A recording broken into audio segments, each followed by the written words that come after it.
if you are feeling frustrated because you lack consistent self-discipline, and as a result, you are reaping negative consequences, you feel out of control and even hopeless at times, you are not alone.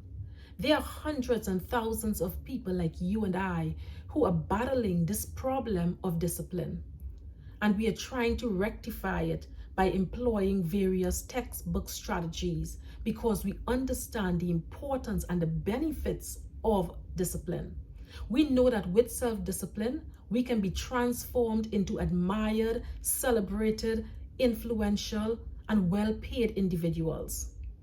Thank you for watching this video.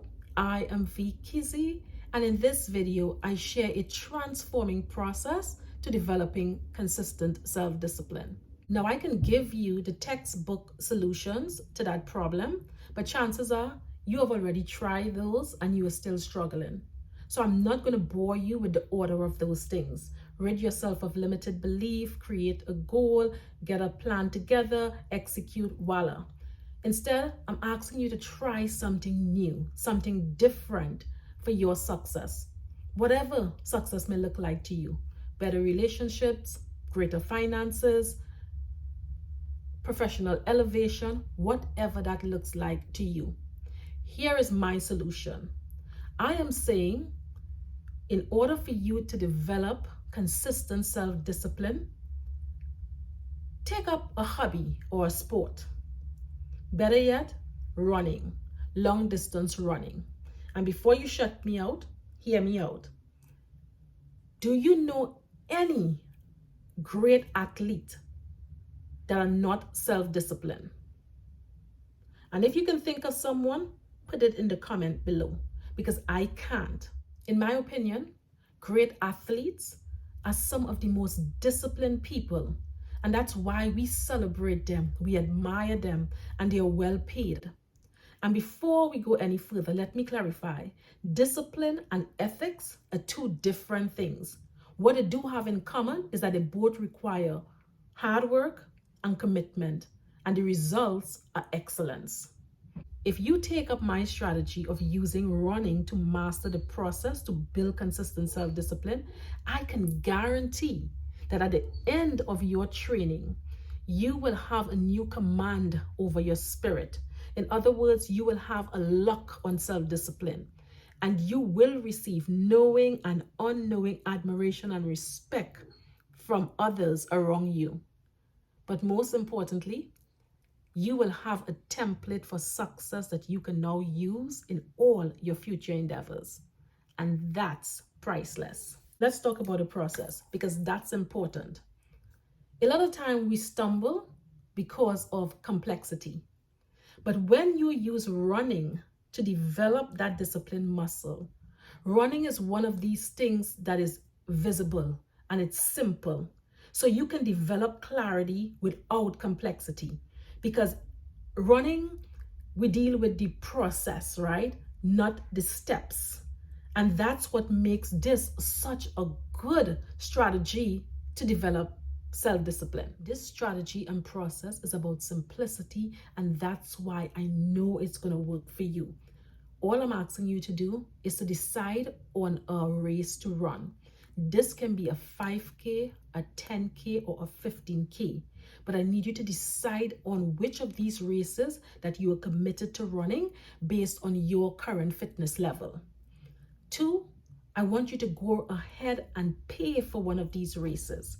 Go ahead and register for one of these races. And the reason why I want you to do that is because wherever we put our money, our focus goes there.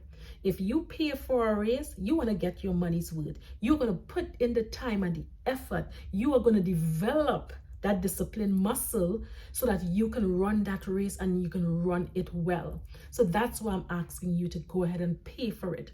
Now, before you pay for that race, I would advise that you determine how long it's going to take you to train for that particular race. Because based on your age, based on your fitness level, it may take you a different time to train for that particular race. Typically, if it's your first time and you're running a 5K, that may take you anywhere between 8 to 10 weeks of training for that particular race.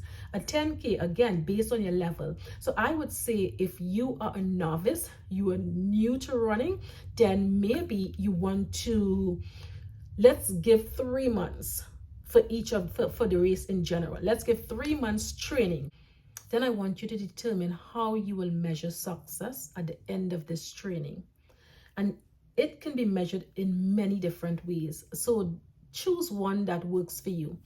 One way that I tend to measure success when I run my races is that I set certain time for myself. So like right now, I'm training for a half a marathon. And the time that I give myself to finish this race is 2 hours, 4 minutes. That's my time. That's going to determine for me how successful my training went if I were to finish this half a marathon in 2 hours, 4 minutes. Just many different ways to determine how you measure the race. If let's say you are unable to register for a race, well then maybe your measurement of success could be that each day that you set as a training day, you showed up every single one of those days. That could be your measure of success, because guess what? If you showed up every single day, you are developing that discipline muscle. You are showing up every day at a particular time that you set and you are doing it. So that can be a measurement.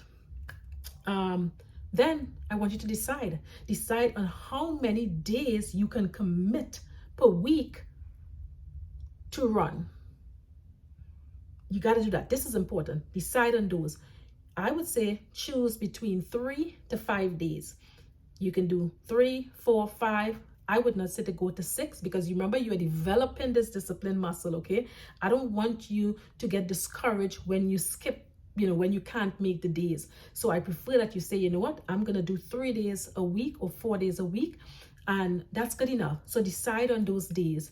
Now, outside of deciding on those days, the next thing you need to decide is on your contingency plan. Meaning, if for some reason I'm unable to run Mondays and Tuesdays are my rest day, am I going to run on Tuesday? Then yes, that's a good contingency plan. So Tuesdays are going to be your backup days, and maybe Thursdays your backup days, or Saturdays, whatever it might be. But I need you to put this in writing. Decide on how many days you're going to run, the time, and then what days are your contingency or your backup days to run.